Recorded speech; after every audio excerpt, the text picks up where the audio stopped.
Hello, and welcome to Balance and Bottom Lines with Rebecca. Today's episode is all about life skills and finding freedom. Joining us today is Olivia Fitchett. Olivia is a professional speaker, leadership, and communication coach. Her mission is to equip and inspire others to live a life of bravery and AMP. Her purpose is personal.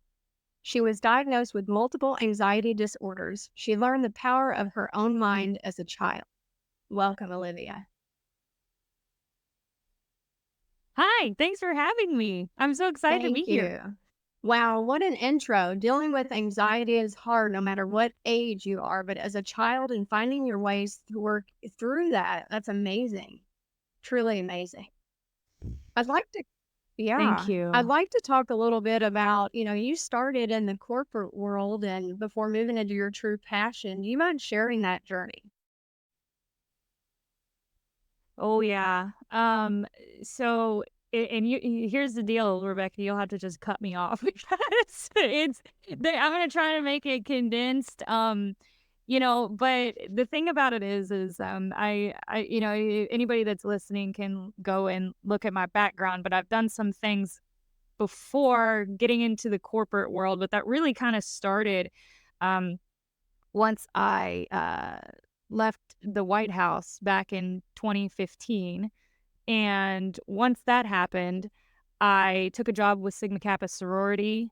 This is a sorority I was a part of and am currently a part of in college. I joined obviously, but I traveled around the country. I went to like 40 universities in the span of a year. It was wild. There were lots of things happening at once. And on a plane, different places, and I think it was, like, 19 states in a semester. It was, like, wild. It was this other world. I was on a plane going like, it was just nuts. Sleeping on couches, sleeping on beds. So, when you think corporate, I don't know that you think that. But, that was my first, experience doing a lot of that stuff that wasn't, stepping in the path of careers that wasn't what I'm doing now. And so, I count that as kind of my first stab at it, and it was so great. But when I got home, I don't think I told you what I did there. I was a leadership consultant, so traveling and doing trainings and talks and different things with college students. And when I got done with that, which was the greatest job in the world, I landed and I, like, had a Britney Spears moment and I, like, shaved my head. And I was like, "Give me a 9 to 5, give me corporate, give me all these things, like, I can't, like, live on a plane for my whole life, like, I can't do it," right? I had so much fun, but it was so great to get back, home here in Southern Indiana for me, um, after living in a lot of different places. And so what I did was, okay, I'm gonna get my feet under me. I'm gonna take like a 9 to 5 job. I'm gonna figure out where I'm gonna go, what I'm gonna do, what's next for me. So I took a job at my church. I worked in the creative department, and so I got to print all the bulletins. It's a mega church, and so it's there's a lot to be done. And so we would design things, and we would put messages together. We would vision cast for the year, and it was super fun. But then an opportunity came along where I could work for my uncle in the restaurant industry in the Louisville area, and he owns a lot of restaurants in the area. And so I went and I worked for him. I worked for him, and so the reason I did that, and it was a good experience. The reason I did that was really because I was starting to recognize my true passion and where I truly was pointed. And we can maybe talk about this a little bit later, but one thing I tell my clients all the time is to identify this internal navigation system I think we all have in us that sort of point us onward. And some people want to call it the universe, and some people want to call it the Holy Spirit, and some people want to, for me, it just started.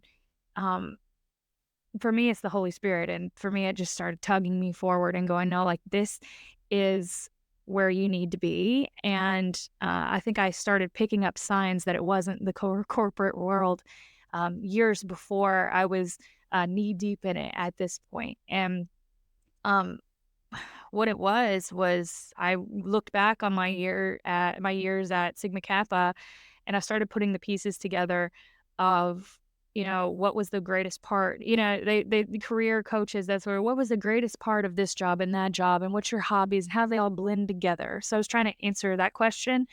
And I recognize my favorite part of working with people out of any job I've had, from the White House to Sigma Kappa to the church to the marketing department for my uncle, was always those one-on-one conversations where it was like the meeting after the meeting, Rebecca, where you talk and you get real, and you talk about your dreams, you have that cooler banter, you get to know people, you get to spur them on. And so what I recognized, especially in my work with Sigma Kappa, is people would just come to me and want to talk about um, their life. These students, they would want to, it was called Tuesday tea time. And people would knock, these women would like come to, these college sorority women would like knock on my apartment door, and they knew I would make them tea on Tuesday.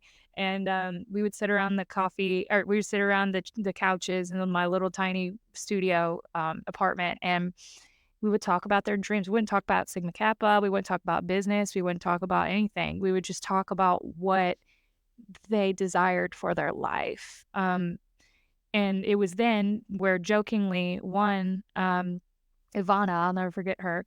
She went back when people did the Snapchat thing. I know people still do it. I don't anymore. Honestly, I've I think aged out of it. I'm a little But she old snapped. for that, but, I do have that on my phone, but yes, I don't fall in the generation of that. Yes. It has impacted it has I'm like, impacted communication skills tremendously, so yeah, yeah. It's like playing telephone, but everything is like live and scary. yeah. It's just wild. Anyway, she posted this Snapchat, and it went to everybody, right? And it said, "Oh, nothing, just hanging out with my LC," which is what we were called at Sigma Kappa. We were called leadership consultants, so we were shortened to LC. But she joked and said, "My LC, AKA life coach." And I got that planted in my heart, and I took a picture of that Snapchat. Now we're getting very technical. Um, and I thought, Rebecca, that was the first time I thought, huh. And I don't know if you or any other listeners have had that moment where you go, "Oh, something feels right there. It feels scary. It feels uncertain, but something about that feels like home to me." And gosh, just making myself emotional. But this is the first question. What are you doing to me? But yeah, anyway, so I had that moment of wow. Um, and that's where I started, that the internal navigation for me went, okay, let's point this away. And then growing up, I wiggled my way onto as many stages as I could, because I also had a gift for speaking in public and public speaking. And yeah, it was church. It was preaching. I did some preaching. It was for kiddos. It was for students. I get on stage at church and teach the Bible. Then it became around the country. I would talk to Sigma Kappas and that sort of thing, and do leadership trainings. And then I would do. So I began to get this reputation that I was also a good speaker. So then I sat back and I thought, how do I marry those two?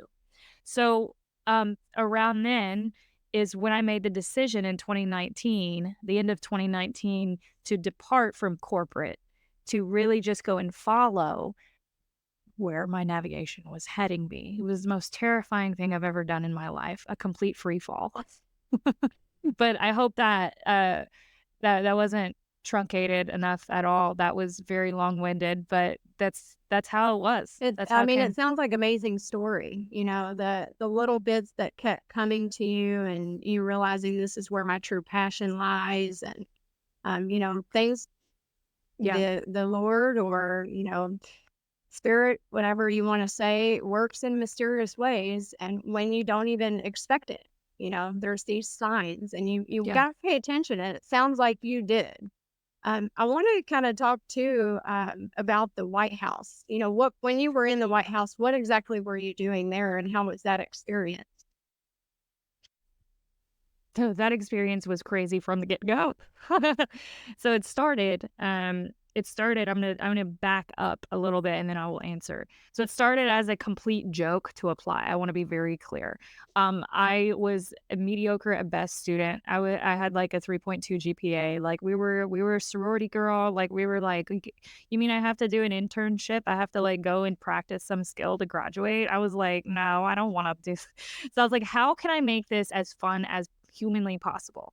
How does this, how does Olivia make it to the finish line? So like what's going to be entertaining and fun?" So I start like looking on the listserv that Indiana University Southeast puts out, which is where I went to school, and about just opportunities to grow and get more experience in your perspective field. And the White House pops up, Rebecca. And I was like, how funny would it be if I got a rejection letter from the White House with White House letterhead? Like, that would be so cool. So I told my mom about it and she was like, "Yeah, that would be so great. Like, I'd like a copy." Like, she really believed in me. And anyway, no, she ended up saying if you get it by some miracle, we will figure it out. I applied. I had just like a sorority sister look over my stuff. I kept getting interviewed. I kept getting interviewed until one day, I got the email that I had been accepted. And when I called my mom, I was like, "Are you sitting down?"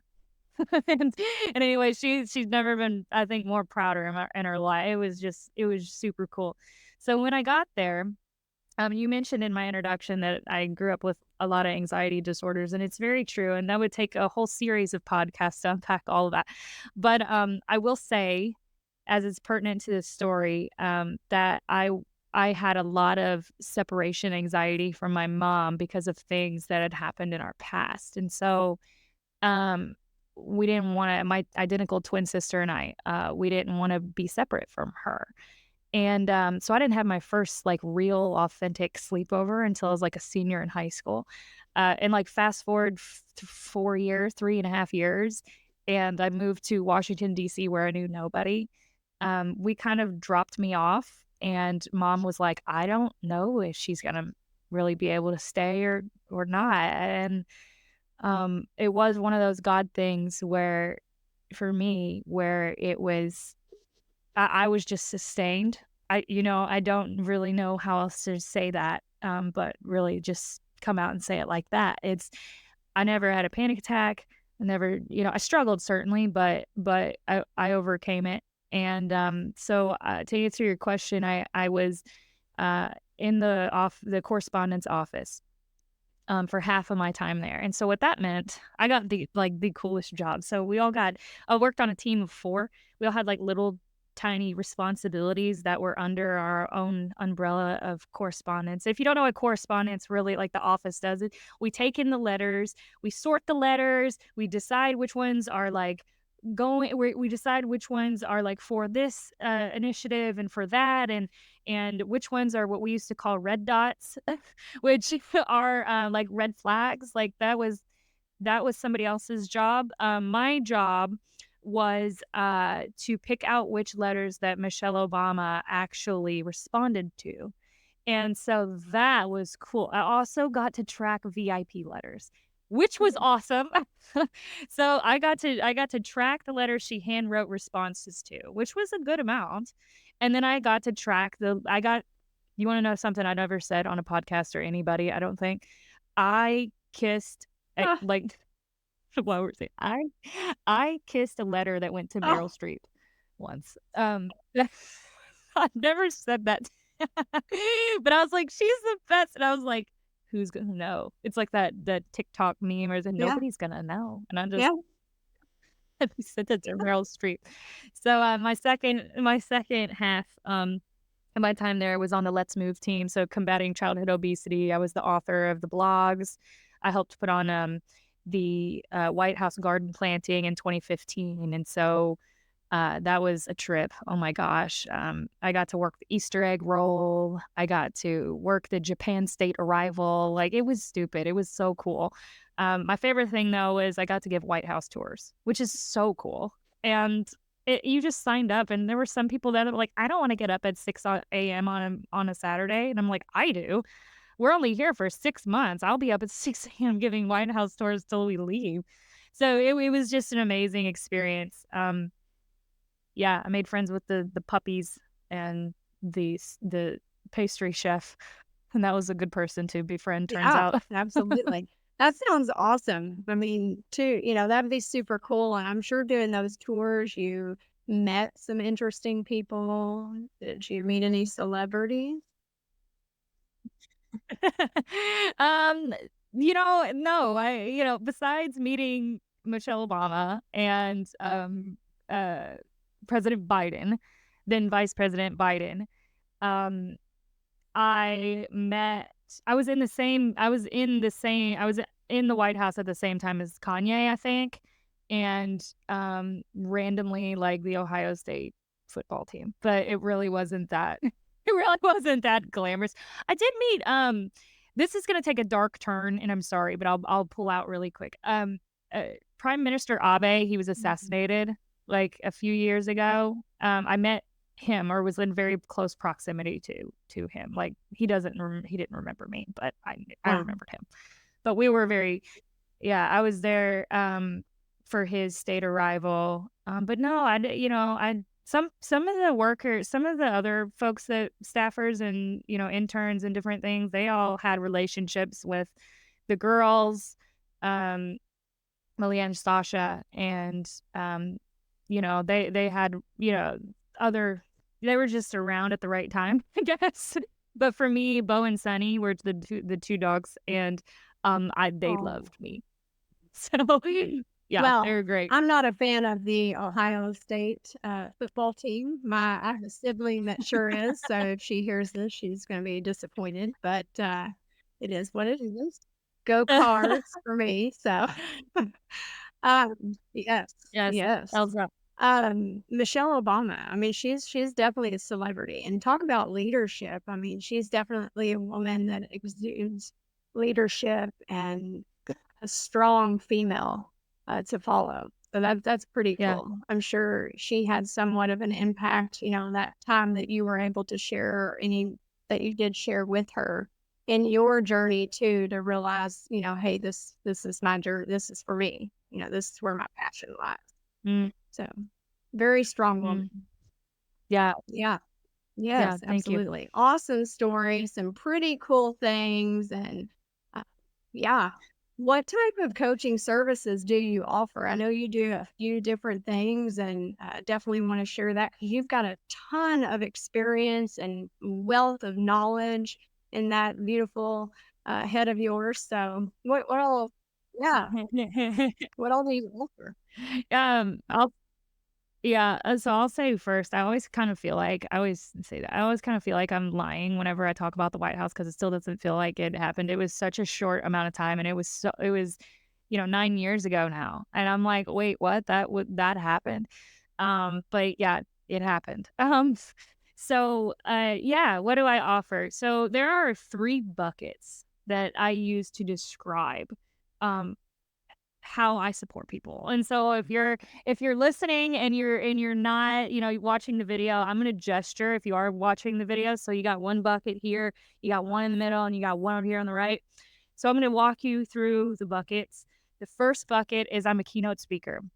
We talked about that, right at the beginning of the podcast, but it makes me come alive. I've got some messages of, um, that I've really got a lot of fire under me to share with people, to share with leaders, and we can get into topics, and we can get all that. We could talk all day on that kind of stuff, but the bottom line is that I love sharing with people, what I feel I've learned, and, in a way that provides hope and a way forward for people. So, what I will say here, not backing up too much, but I have a degree in psychology and neuroscience, and so, um, my reason for majoring in that is because of all of my long battle with chronic panic disorder and anxiety.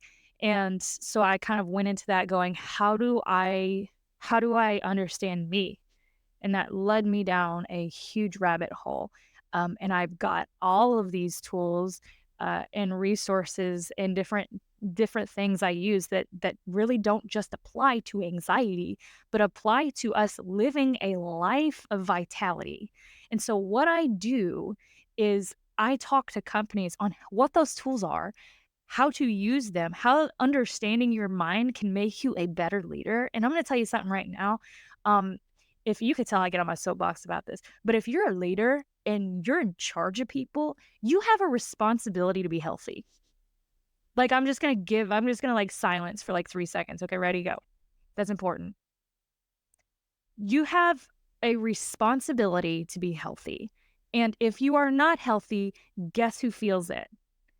Everybody else that you support. Did you know that if you're an unhealthy leader, there are probably your employees probably talking to their spouses at the dinner table? Like, this is their dinner table conversation.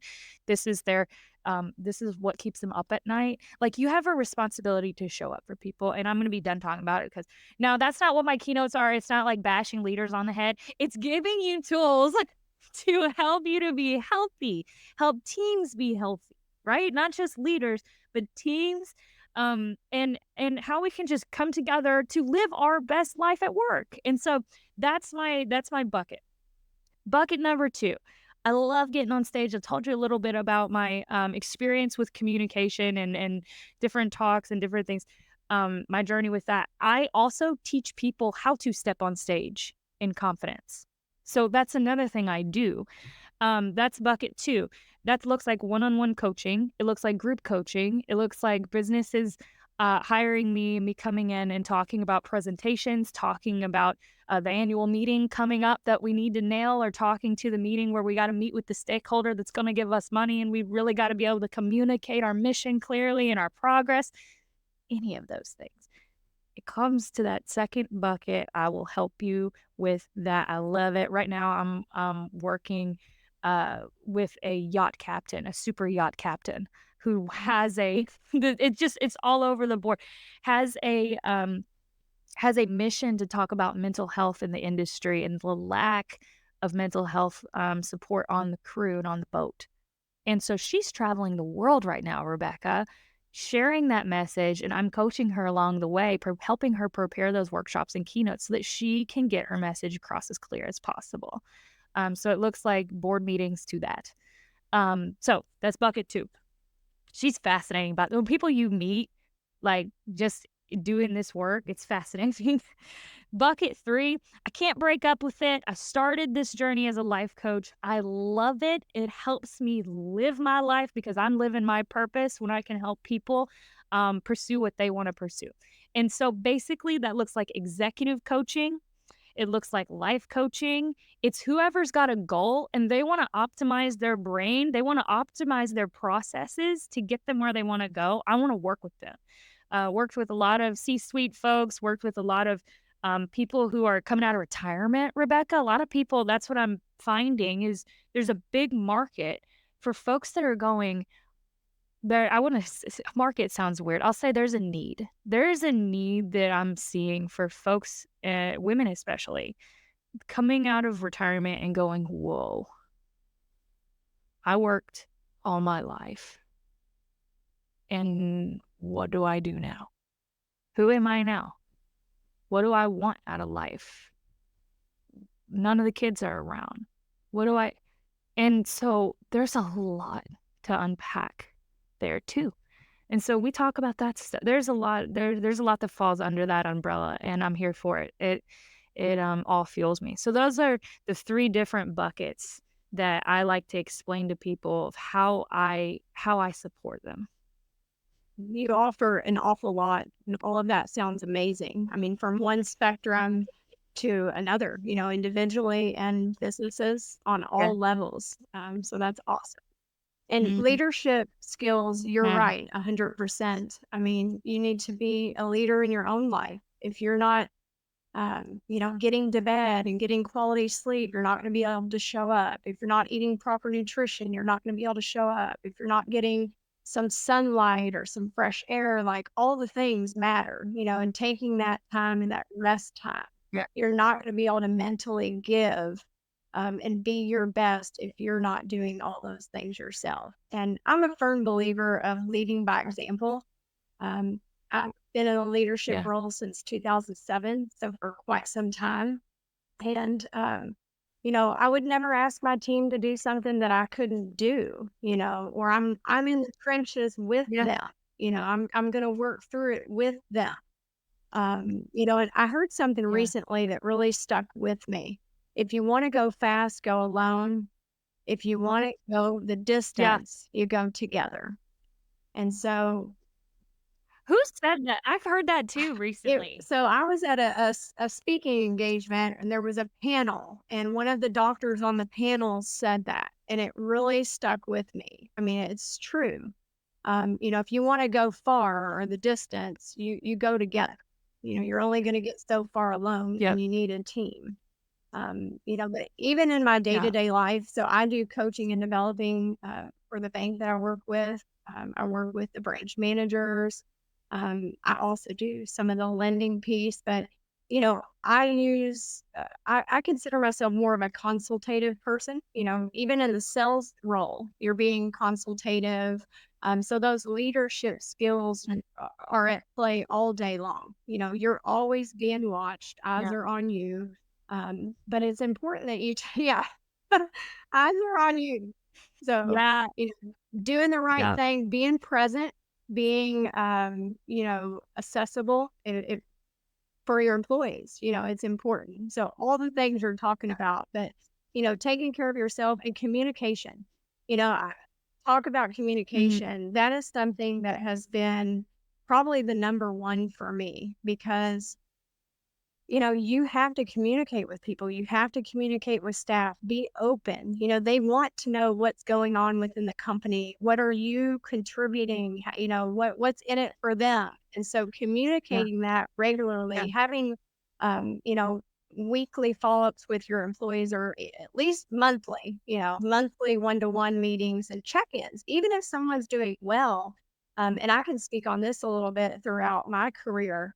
I was doing well or selling, so my leader would leave me alone. And, I still needed to Mhm. develop. Yeah. And so I was kind of missing that key piece just because I was doing well. Oh, she's fine. We'll just leave her alone. I'll stick with focusing on the folks that need help. Well, no, I need to develop too. Yeah. And that's something that I've Yeah. always said, don't forget about the employees that are doing well, because those are the ones when you're not pouring Mhm. into them, they're going to fall off or they're going to go elsewhere where they're going to get poured into.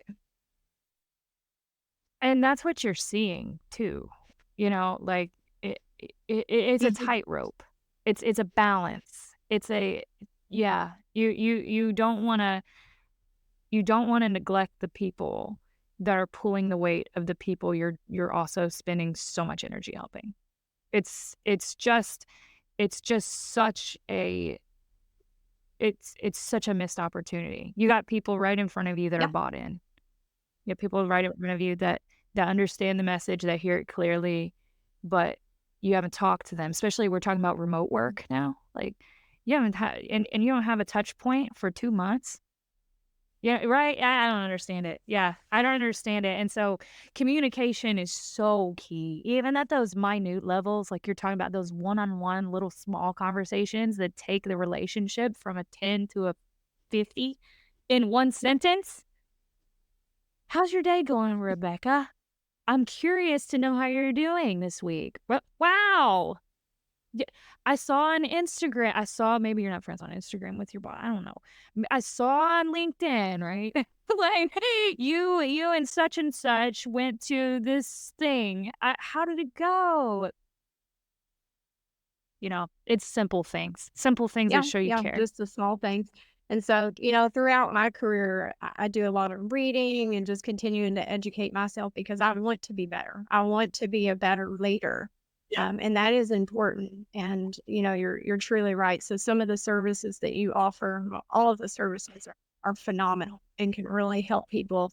I like to use the word not get to the next level, but elevate. Elevate. Yeah. So that's a Yeah. popular Yeah. word. And that's the thing too. I'll go ahead and say this too, Rebecca. So many people don't understand coaching. Like, can we just say that and get it out there? Like, people don't get it. People think it's like akin to therapy, or it's like you've got some problem that like you can't figure out on yourself. Okay, that's you know, that sounds like language that isn't interested in involving anybody else. Like, that sounds like language that is, restricting and not ascending in a way, or elevating, as you said. Uh Coaching has literally I could if we had time, I could tell you so many success stories of not just people I've worked with, but just myself. Like, coaching makes a difference, and it's been said before, and I'll say it again, but if you want to level up, if you wanna be responsible in your role with the gift your job is, or maybe you wanna go find another job, wherever you are in your professional life, you need a coach. You need somebody to challenge you, to question you, to encourage you, to you need that. You need that to grow. And so people don't when you don't understand it, you don't understand why, it's hard to understand the benefits of it until you've experienced it. So, um, if you do, and this is like not even me plugging myself, but if you don't understand coaching, find me, find somebody that does understand it, that can help you understand how it can individually impact you. So, I just Yeah. wanna say I that. mean, even moving over to the life skills side of it, your relationships at home, that those leadership skills can Yeah, help you deepen your, intermediate family or, extended family. It can help you display empathy, yeah, checking in on people. So yeah, I truly, truly believe in that 100%.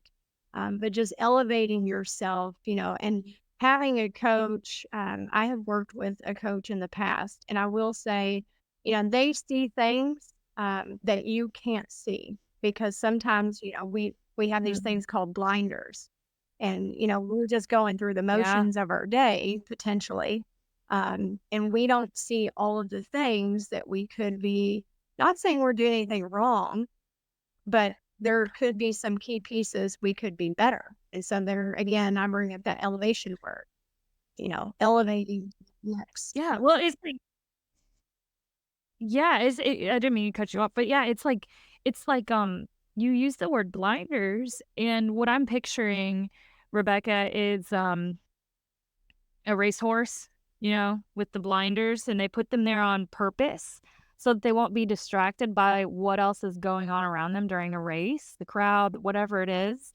But the deal is when you hire a coach or when you work or even maybe even just talking about this with a trusted friend, right? I would always suggest going to somebody that's got some training, but if you don't have the money for it or you don't have the resources available, talk it out with somebody. But you need somebody to kind of peel those blinders off cuz think of how much you're missing. Like, a coach is able to come out and give you a bigger, fuller understanding of where you are in your time and space. Now, I mean, nobody knows you better than you know you. That is my first principle. Like, I cannot prescribe you something I know 100% is gonna work. And people like, "Oh, okay, well, you're not for me." No, like, actually, I should be more for you because here's the deal. You understand yourself. So it's really all about me asking you questions, really hard questions about what's happened before where you've been successful. That's an easy coaching question. By the way, if you're stuck in a rut, that one's for free. What's something you've done in the past where you've come out of a rut? And how can you repeat that right now? So it's not all about having a cookie cutter 1, 2, 3 way to get out of a situation. It's no, like, Rebecca's made completely uniquely than me. She's got different experiences. She's got different values. I mean, you could go on and for days.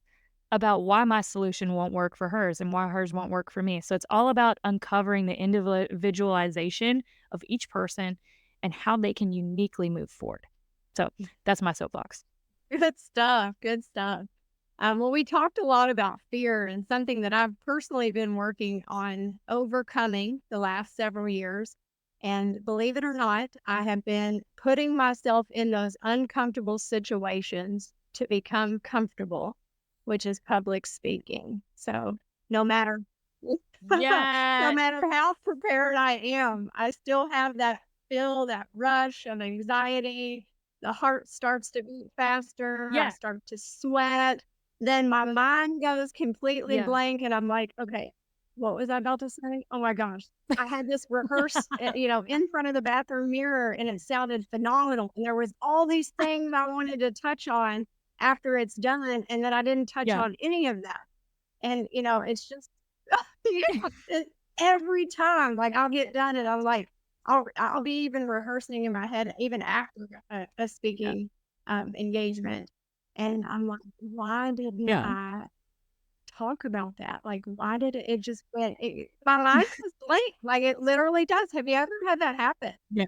Like, it just goes blank.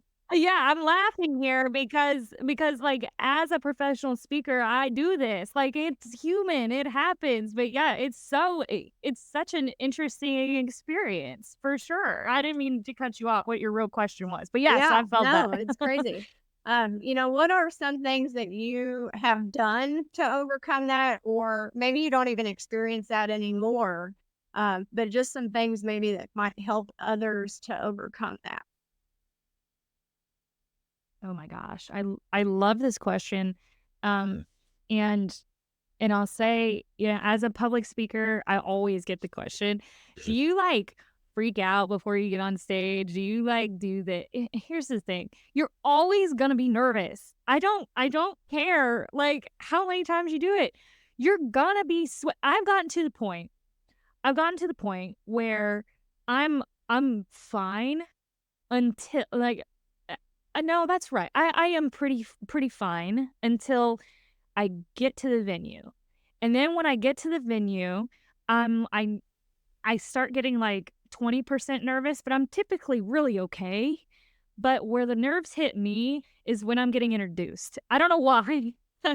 It's just like, oh shoot, it's happening. And I get really nervous and I'm just like, you know what? I have data now, Rebecca, and this is really important. I'll get into this here in a second when I'm giving some advice for folks. Um, but like I have data that shows me that I'm not gonna puke on stage. Like I have data and experience. I've got reps that show me I'm not going to have an anxiety attack on stage and run off the stage crying and finding, the nearest exit. I have data that's showing me that people are willing to receive me when I step on stage and nobody wants me to fail. Okay. So these are the lies we start telling ourselves. Oh, they're going to judge me. Oh, they're big, scary. No, everyone puts their pants on the same way. Like, get over yourself. Like, you know what I mean? And that I don't mean that to sound harsh, but that's what those are the things I tell myself. Like, would you stop? Anybody that's watching someone on stage is probably going, oh, they're so brave. Nobody's thinking, I hope she falls. I hope she just starts crying. Like nobody wants that. You ever been in a seminar where they'll make a bad joke and you just laugh because you want them to Yeah. feel Oh, yeah. better? Yeah. I have. Like yeah, people want to like people understand. It's a unified experience that speaking on stage is intimidating at times, right? So I think that's the answer to the first part is like, yeah, I get nervous. I'm human. I'm not a robot, I do care what people think about me. I don't not to the degree that's harmful anymore. Um I try to protect myself from that. But yeah, it's part of people are like, "Oh, you shouldn't care about what people think about you on stage or whatever." I'm like, "Really? But I'd really like to get hired again." Like, like, I have a reputation. I would like to behave within these certain boundaries. I can't just get up there and do the hokey pokey and walk off stage. So, you have to, with some reasoning. Yeah. So, yeah. So what are some things that folks can do in pretty much any scenario to feel more comfortable and confident? Um, I will say, remember back when I said not everything that's going to work for me is going to work for you? That's in Yes. coaching. Well, it's the same here. Okay. So you may not need some of these things, but in general, folks that I talk to love these practices. And number one is, you mentioned something earlier of like, oh, I didn't say this, I didn't bring this, it didn't come out exactly. Forget it. Forget the idea that it's going to go how you planned. Like, you should have some structure, yes. You should know where your laughs are if you're giving a keynote. You should know when the joke comes. You should know when you're taking people. You should know your roadmap. But I don't think that, I mean this. I mean this. I don't even know how many talks I've given at this point. I don't remember one where I have nailed everything that I had practiced, like, at home. There has been one statement that's been off. There's been one uh there's been at times points that I just completely forget to make. There are a bit, and I'm a professional. So take the pressure off. That's number one. Take the pressure off of this fake idea that you have to deliver it exactly as you practice. I call it, and even with my friends that aren't like religious or that aren't believers, everyone gets it when it's like the spirit moves. Everybody knows what you're talking about. Like, when you just kind of, something else kind of just takes over and you just forget this point, you just keep talking. Like, leave room for that stuff. Like, don't be so, because people see that. People see she's so uptight. She's got to make her points. She's got to move on. Loosen up. Loosen up. You're not perfect. Nobody's expecting you to be perfect. Number two, um, this is probably this is like leading up to the event. I'm trying to go in chronological order. So first, be okay with not being perfect. Number two, um, and also pausing's fine. That's like a one I wasn't like planning on saying. But when you're thinking about not being perfect, you're like, shoot, I'm pausing. Good.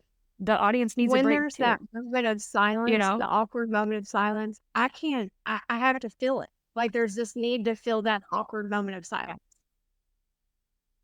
Me too. It's human. Yeah, you gotta swallow it, and you're not gonna be good at it at first. I'm not, I at times I'm not good at it still. It's it, y- you know, you have, the way it's explained to me is the way that you need to take a breath. It's the same with the audience. The audience needs a pause too to digest everything you've been saying, because if you're like Rebecca, who you just mentioned, I practiced it in front of the mirror. I'm doing these reps. I'm blah blah blah. You know your stuff. Like, like, if I was right, I know all this.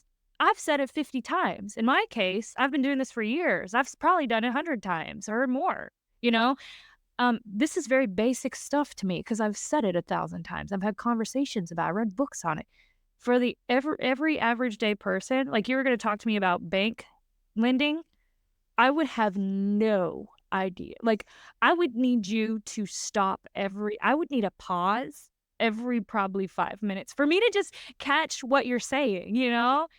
You don't wanna rip someone out of a moment when they're learning. You ever had someone do that?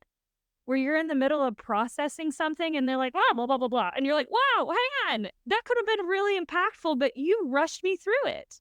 So we're getting kind of in the weeds now. But yeah, pausing is powerful, and knowing where your pauses are is so powerful. Number 2, you already alluded to it, so this is great. Practicing in front of something. For me, I will say my dog has heard more talks than, I mean, anybody has paid me for. I mean, she should be able to do the thing on her own now. I don't care if it's stuffed animals. I need my speakers to get in front of a camera. Like, I need you recording yourself, and I need it in front of something that you're pretending. Like, I'm big on pretending that there are people. If it was the day before a talk, Rebecca, and you took a walk past my house in spring when the windows are cracked, you would think you would think I was just some crazy person just in there just talking. I mean, it is like I'm in front of a live audience. My volume is the same. My timbre is the same. My enunciations are my everything. It's intense. It's full out. And so I have my people practice full out, like they're in front of people, and it's gonna feel goofy, but it's how you do it. And you'll thank yourself, and it's a safe place to fail and go, "Oh, okay, I need to start over." So, do that, and then I have them send it to me sometimes, and they don't love that, but, they do after we go through it, so, it's good. We do real work together, so that's 2nd. Number 3, my favorite, the most important to me, um, I like to see the space. It seems really, really simple, but if I've gotta get on stage, workshops, it's not as bad because it's less of an intimidating environment. Normally, you're in a classroom, but I still do it. I like to get to the event early, and I like to stand up. We'll use the stage example just for example's purpose. I like to go up on the stage and walk it. I will walk from each side back and forth. Nobody's in there at all, but I like to feel what it's gonna look like looking at people. That way my mind doesn't have to wonder and freak, "Oh, when I get on the stage and there's a 500 faces looking at me." Um, there was one I did a couple months ago, and there's, like, 800 people there, and I was like, "Okay, I'm gonna need to get to that space and see all the seats." So I know what I'm gonna be looking at. I don't have to as I'm getting introduced, I don't have to be there palm sweating, wondering what it's gonna feel like. I know ahead of time. So, get in your space, do your mic check, even if it's in a workshop space, stand where you're really gonna be standing, and just kind of become one with it. Like, this is your space, this is your stage, these are the people that are everyday people that are coming to attend a women's event. Right? Like they're not it's not the president of the United States. Like, this is just people trying to grow. Or these are just regular employees, and their kids are at school right now, and they're probably hungry. They've got meetings, they've got to go back. Humanize it. So, that's a lot, but those are my 3 different Well, buckets. I think that's more than 3 because I've got more than 3 takeaways, No. but those are awesome. I mean, I love, first taking the pressure off. I mean, that's super important. Pretending, practice makes perfect.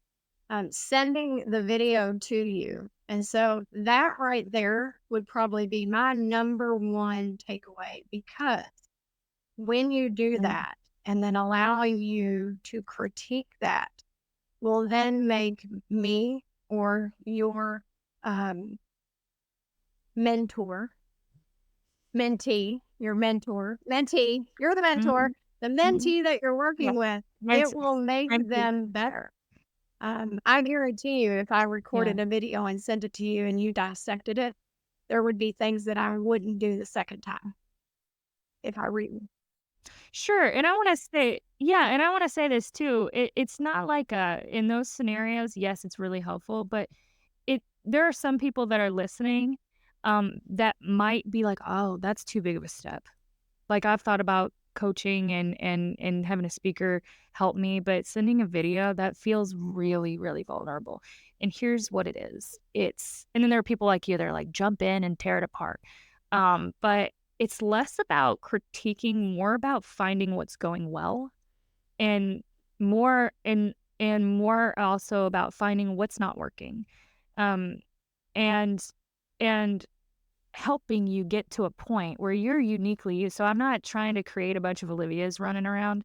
I'm not gonna say, "Get big, get crazy, do the cha-cha slide on the stage." Like, I would. Like, that's me. You know me, and I'm energetic as I'll get up. That's not everybody. So how do we make you the best Rebecca on stage? People need calm speakers. I'm not one, but people need them. People need real energetic speakers. And so how do we make you on stage? Like, what how do we do it? And so that's more of what it is it's like it's intimidating, yeah, but, like, at the end of the day, it's not about me saying, "Oh, you're not good," or "You're doing better. It's more about how comfortable are you, and a lot of self-reflection. So a lot of my clients, I'll go back and say, "What didn't you like? What didn't feel good to you about the way that went? What was your favorite part?" And it's so fun because then they don't need to hire me again. Then you just go, not because I don't want to work with them, but because they've developed their own skills. So it's just a fun. It's I could talk about it all day. I mean, I threw myself under the bus because I picked out the negative. I said you would critique my video, and I was looking at it from that perspective. Oh, But then you used the word and you said we would point out the good things and the things that you were doing right. mm, And I guarantee you what that mm. does is then takes their confidence level up a notch. I can do this. Oh, I did something right, Yeah. thinking, "Oh, I did Yeah. something right. This is the thing I've been fearing ever since I got laughed at in the 5th grade, and now I'm doing it Yes. right." It's That is awesome. Dude, it's awesome. perfect. I yeah, I got somebody right now that's a teacher, and she does something else now, and, she talks like a teacher talks. And so I'm like, "Do you like that? Do you not?" They're like, "Oh, what's gonna make me better?" I'm like, "That's not what it's about. It's about how are you gonna show up confidently? Because 'Cause I'm gonna tell you, I have one client right now, I would never, never ask her to be like a huge enthusiast on stage. She's not that. That's a way to make people even more uncomfortable, and there are speaking coaches that do that.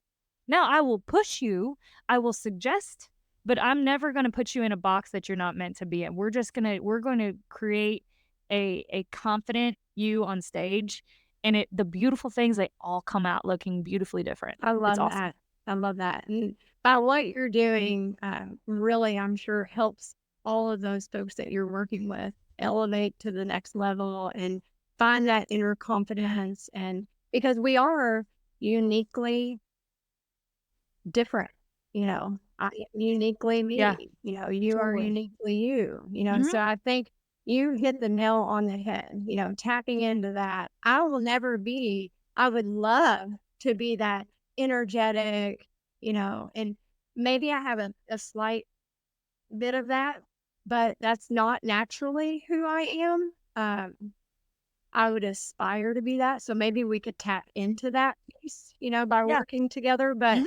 uh, that's not naturally me, so finding what naturally works, that's super important because if I got up on stage and I'm being, told I need to do this and that's not a natural Yeah. even mannerisms, Dude. if you were to Mm. say, "Hey, don't talk with your hands," that probably be difficult, then I'm standing here and I'm, just I can't even talk because I'm so nervous, "Oh, don't use your hands." It's about making it approachable for people. There's so much stuff and energy around public speaking, and it's like, I'm gonna take what you said. It's like if you told me to stand behind a podium and read information. It's not gonna freaking work. That's not who I am. I don't feel comfortable doing that. Like, it's asking me to stand on stage and talk in a real calm voice and really help you get to it's not me. I can take you there for a second, but or we can even live there for 10 minutes. But that's not gonna be and people need people that are leveling. I actually really like I know this lady, her name's Chris Mills, and she's up in Indy, and I coached her. She was one of my clients for a project that I was working on, and when she speaks like this, and it is so calming, and everybody in the room is at ease. When I'm speaking, nobody's at ease. Like like, and people I love being followed up or having people in front of me that are way different than me because I'm gonna get on stage. I think this is like a bonus tip. You are not gonna please everybody. There are people that I'm sure I get on stages, they're like, "Whoa, she's too much. She's too much." That's fine. I'm not talking to you. Like, and like, it's okay.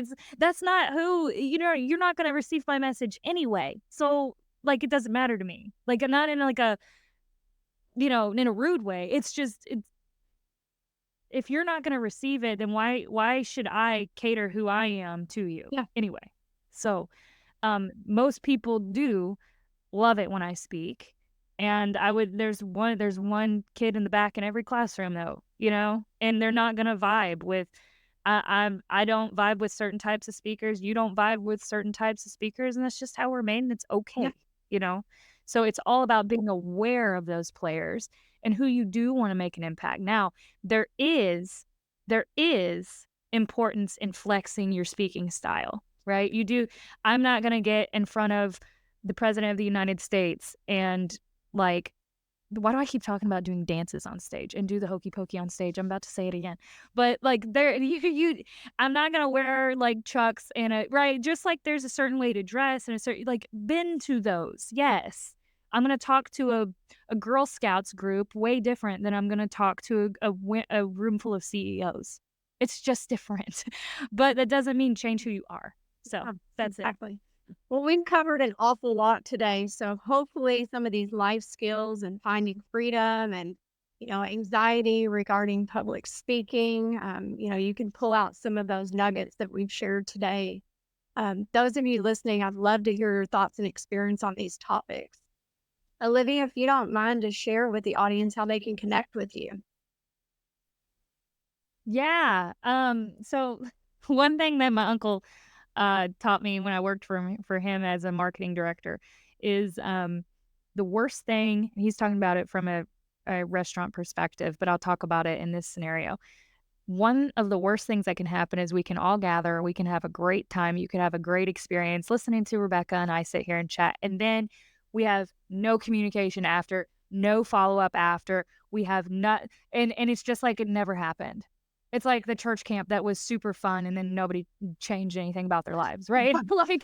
like it's one of those. So we don't want to have this like high mountaintop moment and then just forget one another. So uh in an effort to not do that, I would love to hear from you guys about this stuff. Um, or just connect with you. So the number one way to get a hold of me for probably this community is LinkedIn. I'm on LinkedIn, Olivia Fitchett, and I know my name will be spelled in the show notes and all of that, and maybe even some stuff linked out, so it might be easy to find. So LinkedIn. I also have a website. You can go to my website. I've made it really complicated for people. It's oliviafitchett.com. So just go there. And yeah, I'm also on Instagram if you're an Instagram person. I'm on Facebook if you're a Facebook person. I am not on Snapchat. So we've already covered Snapchat. I think I have an account, but I don't do anything with it. So don't reach out to me on Snapchat. It wouldn't be successful for us. So just go to LinkedIn.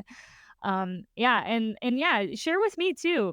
Because I'm always trying to get better myself of what are some fears you have about public speaking when it comes to leadership. We touched on leadership today. When it comes to leadership, what gets in the way of you showing up authentically, right? I cover all of those things and would love to hear your thoughts on it. So obviously if you know somebody that would benefit from work around this, would love to have a conversation about that.